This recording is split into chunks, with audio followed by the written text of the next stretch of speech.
एक बार एक बहुत बड़ा नेता एक साधु के छोटे से आश्रम में आया। वह साधु के बारे में बहुत सुना था, तो उसके मन में आया कि मैं एक बार जा करके देखता हूँ कि लोग उसकी इतनी तारीफ क्यों करते हैं।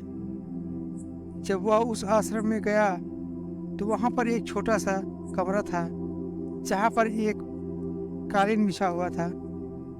वहाँ पर कुछ लोग नीचे बैठे हुए थे और साधु जी सामने बैठे हुए थे। कुछ सवाल जवाब चल रहा था। वह नेता उस आश्रम में आया और उस नेता के साथ में 4 बॉडीगार्ड भी थे। और उसकी यह आदत थी कि जहाँ पर भी वह जाता, लोग अपनी जगह से खड़े हो जाते थे और उसकी तरफ देखते थे, हाथ जोड़ते थे और सर झुकाते थे। लेकिन यहाँ पर ऐसा कुछ भी नहीं हुआ। साधु व्यस्त होने के कारण उसकी तरफ देखा तक नहीं। तभी नेता को लगा कि यह मेरी बेइज्जती है और वह इस बात से गुस्सा हो गया। नेता ने थोड़ा गुस्से में साधु की बात को बीच में काटते हुए कहा कि मैं आपसे कुछ कहना चाहता हूँ। साधु ने उसकी तरफ देखा और बोला, आप थोड़ी देर रुकिए, पहले मैं इनके सवाल का जवाब दे दूँ, उसके बाद मैं आपसे बात करता हूँ। तब तक आप अगर चाहें तो आप बैठ सकते हैं। बस साधु का इतना कहने की ही देरी थी, नेता का चेहरा गुस्से से लाल हो गया और फिर उसने अपना सारा गुस्सा उस साधु पर निकाल दिया। अभी तक वह नेता बहुत तमीज से आप कह करके बात कर रहा था, लेकिन अब वह तू तड़ाक पर उतर आया। नेता ने उस साधु को कहा, मुझे पता भी है मैं कौन हूँ और तू किससे बात कर रहा है। साधु ने उसकी तरफ देखा और कहा, मुझे इससे कोई फर्क नहीं पड़ता कि आप कौन हैं, लेकिन आप जो भी हैं, अगर आप चाहते हैं कि मैं आपके सवाल का जवाब दूँ या आपसे बात करूँ तो आपको कुछ देर रुकना होगा। और साधु के यह कहते ही नेता गुस्से से पागल हो गया और वही सबके सामने चीखने चिल्लाने लग गया। अब मैं तुझे तेरी असली औकात दिखाऊंगा। तूने मुझसे पंगा ले लिया, तूने मुझसे पंगा लेकर ठीक नहीं किया। मुझे पता भी है मैं तेरे बारे में क्या सोचता हूँ। साधु ने फिर से नेता की तरफ देखा और बड़े ही प्रेम से कहा कि मुझे इससे कोई फर्क नहीं पड़ता आप मेरे बारे में क्या सोचते हैं। आप जो चाहें वह मेरे बारे में सोच सकते हैं। फिर नेता ने उससे कहा, तू सुनना चाहता है या नहीं, लेकिन मैं तुझे यही सबके सामने बताऊंगा कि मैं तेरे बारे में क्या सोचता हूँ। तू कोई साधु नहीं है, तू एक बहुत ही घटिया इंसान है। तू एक ढोंगी है, पाखंडी है और यहाँ पर जितने भी लोग बैठे हैं उन सबको बेवकूफ़ बना रहा है। तेरा बस एक ही मकसद है, इन लोगों की जेब में जितना भी पैसा है वह सब तेरे पास में आ जाए।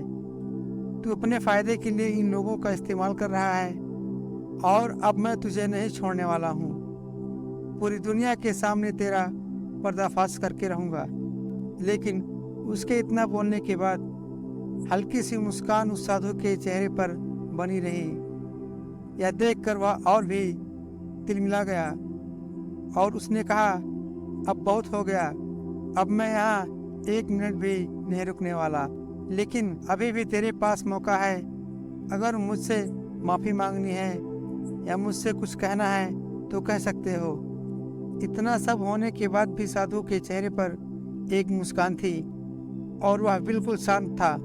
फिर उन्होंने अपनी आंखें बंद करी और फिर साधु ने अपनी आंखें खोली, हाथ जोड़े और कहा कि मुझे आपसे कोई गिला शिकवा नहीं है। आपके लिए मेरे मन में कोई भी गलत ख्याल नहीं है। जो भी मेरे बारे में आपने कहा वह आपकी अपनी सोच थी, तो मुझे आप में कोई भी बुराई नज़र नहीं आती। मुझे आप बहुत ही भले इंसान लग रहे हैं। और साधु के इतना कहते ही नेताजी का दिमाग 7वें आसमान पर पहुंच गया। उसके चेहरे पर एक अजीब सी खुशी थी, क्योंकि उस साधु ने वही कहा जो बाकी सब लोग उस नेता को कहते हैं, और वह खुशी खुशी उस आश्रम से अपने घर की तरफ चला गया और जा कर के अपने पिताजी के साथ बैठ गया। उसके पिताजी ध्यान में थे। उन्होंने पूरी ज़िंदगी सिर्फ लोगों की सेवा करी थी और बदले में कुछ भी उम्मीद नहीं किया। तो थोड़ी देर बाद जब उन्होंने अपनी आंखें खोली और देखा अपने बेटे को अपने साथ बैठे हुए, तो उनके बेटे के चेहरे पर एक अजीब सी खुशी थी जो आज से पहले उन्होंने कभी नहीं देखी थी। फिर उसने एक एक करके सब कुछ बताया कि आज क्या हुआ, किस तरह से वह आश्रम में गया और वहाँ पर क्या हुआ, उसने क्या कहा और साधु जी ने क्या कहा। जब उसके पिताजी ने पूरी बात सुनी, थोड़ा सा मुस्कुराए और अपने बेटे को देख करके बोले कि उन्होंने तुम्हारी तारीफ नहीं की, क्योंकि उन्होंने वह नहीं कहा कि जो तुम हो, उन्होंने वह कहा कि जो वह खुद है। और तुमने जो भी कुछ उनको कहा वो नहीं कहा जो वो हैं, बल्कि तुमने वह जो तुम खुद हो। यही बात वेदों में भी कही गई है, यथा दृष्टि तथा सृष्टि। यहाँ दुनिया तुम्हें वैसे नहीं दिखती जैसी यह दुनिया है, यह दुनिया वैसी दिखती है जैसे तुम खुद हो। जिसकी नज़र जैसी है उसके लिए यह दुनिया वैसी ही है। तो अगर तुम अपनी दुनिया को बदलना चाहते हो तो उसका सिर्फ एक तरीका है, अपनी नज़र को बदलो। दोस्तों, अगर ये कहानी अच्छी लगी तो चैनल को सब्सक्राइब करें